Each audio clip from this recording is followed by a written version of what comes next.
Support for this podcast comes from the Central Valley Journalism Collaborative, connecting communities with the resources, infrastructure, and networks to ensure a vibrant local free press. From KVPR in Fresno, this is Central Valley Daily. It's Wednesday, January 21st. I'm Elizabeth Arkalian. Fresno County's Measure C sales tax has been in effect since the 1980s. It's helped fund hundreds of local transportation projects. The measure was up for renewal next year, but now that's changed. The many people involved in renewing this measure couldn't agree on its funding structure, and so they disbanded. Coming up, we'll learn more about what's next for Measure C and discuss a potential replacement. But first, these headlines.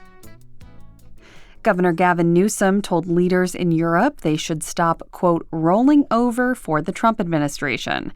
He made the comments this week at the World Economic Forum Summit in Davos, Switzerland. The forum turned into an emergency summit on the future of the relationship between Europe and the U.S. The Trump administration in recent weeks has renewed its calls to take over Greenland and has imposed tariffs on European countries opposing the idea. California Republicans are making a last-ditch effort to block new congressional maps from going forward. KVPR's Israel Cardona-Hernandez reports they are now going to the Supreme Court. The California Republican Party is hoping the court will issue an injunction which would temporarily restore the state's previous congressional map. They are continuing to challenge California's plan to use new congressional district maps in the 2026 midterms. The map approved under Prop 50 is expected to favor Democrats in the U.S. House races. Prop 50 was passed overwhelmingly by voters last year, and a federal judge ruled early this month the map is constitutional. Prop 50 sought to respond to gerrymandering happening in Republican states. The filing by California Republicans asked the Supreme Court to issue a decision by early next month. For KVPR News, I am Israel Cardona-Hernandez. At least 2 people have been detained by immigration authorities in the Fresno area over the past few days. Community groups say the arrests happened in public. A video circulating online shows agents stopping a vehicle in Clovis. The video quickly went viral. But Nora Zaragoza Yanez with the community group Faith in the Valley said there's no sign that the ICE operation is widespread. What we don't want is to cause panic in our communities.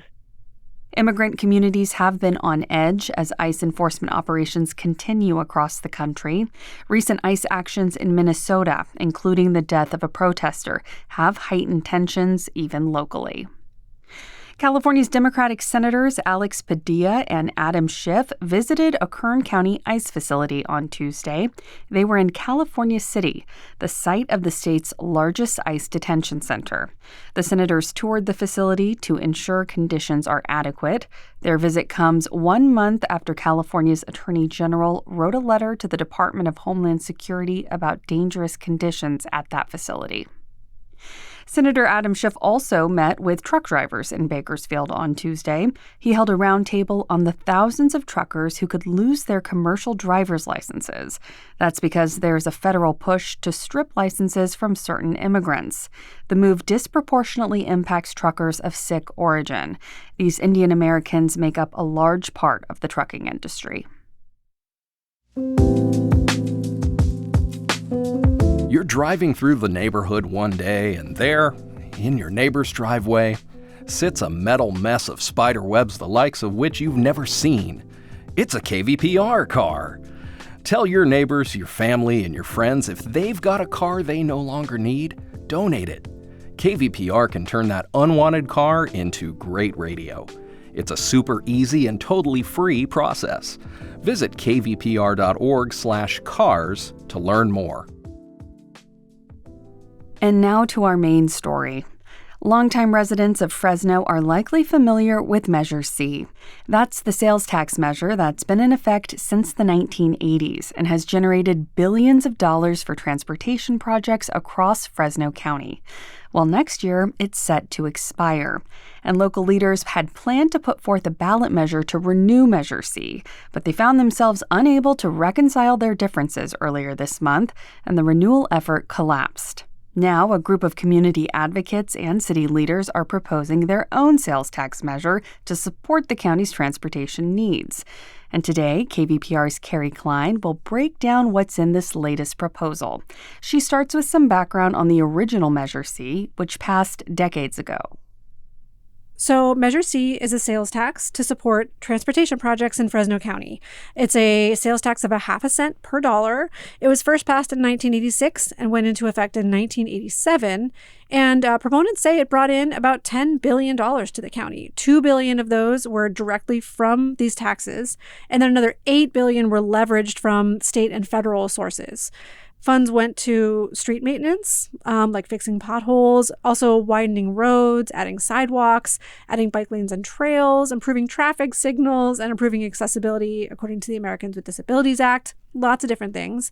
The tax expires next year, in June of 2027. And proponents have been trying to renew this tax for years to make sure that it keeps going. A ballot measure in 2022 to renew the tax, however, failed. At that time, 58% of Fresno County residents supported the proposition, but it needed a 2/3 majority to pass. A government-led group was spearheading the effort most recently to renew this tax this time around, but those efforts collapsed earlier this month, and a community-led coalition is now taking the reins to renew it in a different way. I want to clarify real quick, that $10 billion that it brought to the county, was that since its inception in the 1980s? Yes, that's what the official Measure C committee, those are the numbers that they've put out. So Measure C is expiring next year, and there initially were plans to try to renew the measure. We even covered the potential renewal last year on our June 24th episode of this podcast. So what happened to those plans? Well, the short story is the many people involved in renewing this measure couldn't agree on its funding structure, and so they disbanded. The longer story goes back months to years. The effort to renew this measure was led by the Fresno Council of Governments, and it included community meetings, public meetings, surveys, a steering committee, and the goal was to come up with a plan for how the funds would be spent, the funds generated by this tax. And late last year, an expenditure plan was agreed upon by a committee as part of this plan. The next step was for that plan to be approved by the Fresno County Board of Supervisors, but the supervisors declined to bring the expenditure plan up for a vote in a meeting earlier this month. So the proponents of this new expenditure plan that we're talking about today, they splintered off from Measure C and said, we don't need the county anyway, we're going to do this ourselves. Okay, so now that Measure C won't be renewed, tell us more about the specifics of this proposal that this new group is pursuing. Right. Okay. So now this is being pushed by a coalition of groups and city leaders. It's part of an effort called Transportation for All. Now, Transportation for All has actually existed for a long time. This isn't their only effort. They're led by community groups like Building Healthy Communities and the Leadership Council for Justice and Accountability. Those are some prominent local nonprofits in Fresno County. But they also have lots of partners, and some of them might seem a little bit like strange bedfellows in this tax effort, including Fresno Mayor Jerry Dyer. And frankly, it is rare for him to share a stage with some of these community groups. But this coalition consists of him, these groups, and also a ton of other mayors and city leaders from Fresno County, like Victor Martinez of Mendota, Ray Leon of Huron, Kerman's Maria Pacheco, and Lynn Ashbeck, a city council member in Clovis, as well as Miguel Arias, a Fresno city council member. Members of this coalition had already been involved in the Measure C renewal effort through the Fresno Council of Governments. And so when these various proponents parted ways, these folks just took their planning as part of their process, and then they created this independent effort to create a different tax measure. And they're really celebrating that this separate measure is community-led, it's citizen-led, with lots of engagement with local residents, rather than being a top-down decision from county leaders.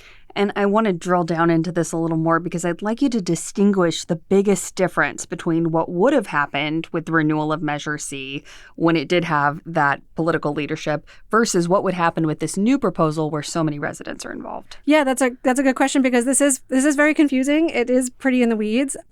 And proponents of this new effort say that the dispute stemmed from its community nature. They say that county supervisors were simply opposed to giving community members so much input in the process for deciding on how these taxes would be spent. County leaders, however, have disputed that. So in an interview with Fresno Land, Supervisor Gary Bredefeld said county leaders actually just wanted the money to be spent differently. They wanted more of an emphasis on local roads. So this citizen-led plan proposes 65% of spending on improving roads, local roads like roads within cities and towns. And then they're proposing 25% on regional transit and the rest of the money on various other things. But Bredefeld, for example, said he wanted more money spent on local roads and less on regional transit. Okay. So there's a little bit of a he said, she said, Sure. but I think it comes down to the organizing structure and on exactly how these funds would be spent on local roads. Okay. And I just want to take a step back for a moment because I could see people's eyes maybe glazing over at the mere mention of a sales tax. It seems like that topic is something that people do dispute sometimes, but it's also something that some people don't want to get in the weeds on. So why does this tax measure matter? And why can't the county just fund infrastructure projects without this tax? Yeah, I think that's a great question, too. I mean, a tax measure at its very core is a proposal for what to do with taxes that we all pay. And it's in all residents' interest to know where that money is going. And in fact, one of the sticking points in the initial attempt to renew Measure C in 2022 is that many residents didn't feel like they had enough input in where this money was going and if it was allocated equally among cities and towns. And so as for why this measure is necessary, we live in a world where, of course, we hope that the government has enough money to pay for all the things we consider necessary, like safe roads. And there could always be an argument for the county, dividing up its budget differently and allocating more toward roads. But in the absence of that kind of change, tax measures like this can bring in more money for the county in a way that organizers hope will not hurt people's wallets too much. And sales tax measures like this are relatively common. The estimate here is that Measure C and this similar replacement effort will cost each household an average of $8 each month, depending on your own personal spending levels, of course. And an added bonus is that the county is able to use these funds raised through this tax to then apply for even more money from the state and feds and make this money go a little bit further. Okay, the election's only 10 months away, so what's going to need to happen for this measure to actually make its way onto the ballot? So organizers will need to gather 22,000 signatures in order to qualify this for the ballot. They intend to do that by April. And if they succeed in getting this on the ballot, it'll need only a simple majority to pass, so 50% plus one vote, as opposed to the 2/3 majority that was needed back in 2022 and that failed. There is, however, the possibility that county supervisors will propose a rival tax measure that follows their spending goals, but that is still very uncertain and up in the air. Okay, lots to keep an eye on. KVPR Associate Editor Kerry Klein, thank you so much for breaking down this tax story for us. Yeah, thank you. And that is today's show. Today's episode was produced by Jonathan Linden and KVPR with support from the Central Valley Journalism Collaborative. I'm Elizabeth Arkalian. Find the latest local news anytime at kvpr.org.